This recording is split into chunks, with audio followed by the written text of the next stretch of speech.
শুরুর মাধ্যমে দিচ্ছেন না? হ্যাঁ, শুরুর মাধ্যমে দিলে আপনার 15 দিনে 1 মাসে দিবেন। কি জন্য ওরা গাড়ি জানেন? একসঙ্গে 200-300 গাড়ি হবে তখন ওরা কাগজে না আমাদের ব্যাংকে জমা দিয়েছে। আমাদের যে 10 তারিখের মধ্যে ঠিক আছে, আপনি যেটা বলে থাকেন ঠিক আছে।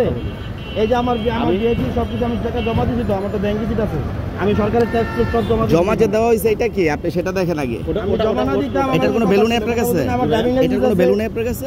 এটা কোনো গাড়ি তো পেপারস না। এটা কি মানে এটার কোনো ভ্যালু আছে কিনা আমি সেটা জিজ্ঞেস করছি আপনারা। এটা কোনো ভ্যালু নাই এটার কোনো।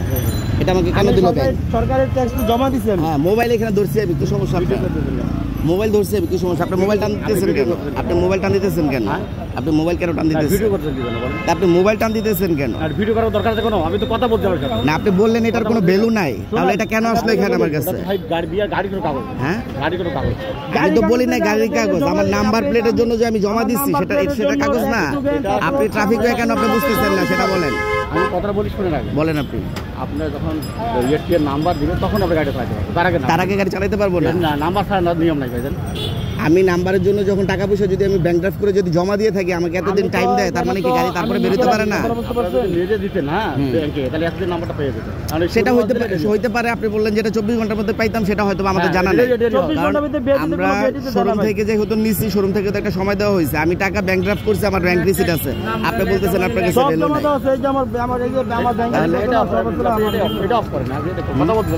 না, আপনি বলেন না, আপনি ধরছেন আপনি আমি ব্যাংক ড্রাফট করছি, আপনি সেই কাগজ দেখার পর আপনি বলতেছেন এটার ভ্যালু নাই। এটা কোন জায়গায় ভ্যালু নাই? আপনি চলেন, আপনার সার্জনকে ডাক দেন। আমার এখানে লেখা থাকবে কেন? আমার তো নাম্বার প্লেট নাই, কেন লেখা থাকবে? আমার নাম্বার প্লেট আছে? আমার তো নাম্বার প্লেট নাই। আমার এইটাই বর্তমানে নাম্বার প্লেট পাওয়া পর্যন্ত এইটাই সব। আপনার সার্জনকে ডাক দেন, জিজ্ঞেস করেন এটা সব কিনা। তাহলে আপনি কেন বললেন যে এটার কোনো ভ্যালু নাই?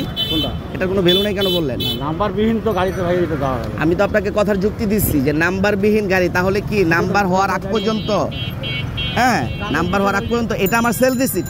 আমি যে নাম্বার করতে দিছি, ব্যাংক ড্রাফট করছি, ব্যাংক রিসিট। আরে ভাই, আমার বলতে সরকারের টাকা জমা দিছি তো আমি। সরকারি টাকা জমা দিছি তো। হ্যাঁ, আমি ট্যাক্স পেমেন্টের টাকা জমা দিছি। আমি একটা কথা বলি ভাই, বলেন আপনি। আমি এই সব কিছু যদি আল্লাহ না করে চুরি হয়। আচ্ছা, এখন কি সমস্যা সেটা বলেন, এখন কি করা যায় সেটা বলেন। চুরি হবে কেন? আমি মালিক, যে আমার নাম্বার আর নাম্বার আছে, আল্লাহ না করে চুরি হয়, এই গাড়িটা আমরা উদ্ধার করে দিতে পারবো। অবশ্যই পারবো না। এক 2 নম্বর কি এই গাড়িটা ক্রাইম হয়, আমরা গাড়িটা ধরতে পারবো। এই জন্য নাম্বারবিহীন গাড়ি ভাই। তাহলে আপনারা সর্বপ্রথম কি করা দরকার জানেন? যে সকল শোরুম আছে, এইসব শোরুমদের উপরে নিষেধাজ্ঞা করা দরকার যে আপনারা নাম্বার প্লেট হওয়ার আগে গাড়ি বিক্রি করবেন না। এরকম কোনো সিস্টেম আছে বাংলাদেশের কোনো আইনে? তাহলে কি করবেন বলেন? আপনি চলেন আমার সাথে ঢাকা, প্রত্যেকটা শোরুমে চলেন। কয়টা শোরুমে যাবেন? 50টা শোরুমে যদি আপনি গিয়ে দেখেন, 50টা শোরুমের গাড়িতে এইভাবে বিক্রি হইতেছে। আমি এখন পর্যন্ত আপনার কাছ থেকে আজকে আমার এই বয়সে ফার্স্ট শুনলাম যে গাড়ি কেনার পরে আমার নাম্বার প্লেট হওয়ার পরে আমি রোডে বেরোতে পারবো। এগুলো ঠিক না। আপনি বলছেন, এটা আপনার কথাটা আমি মানতে রাজি, কিন্তু এইভাবে হয় না। ঠিক আছে, ধন্যবাদ, সমস্যা নাই।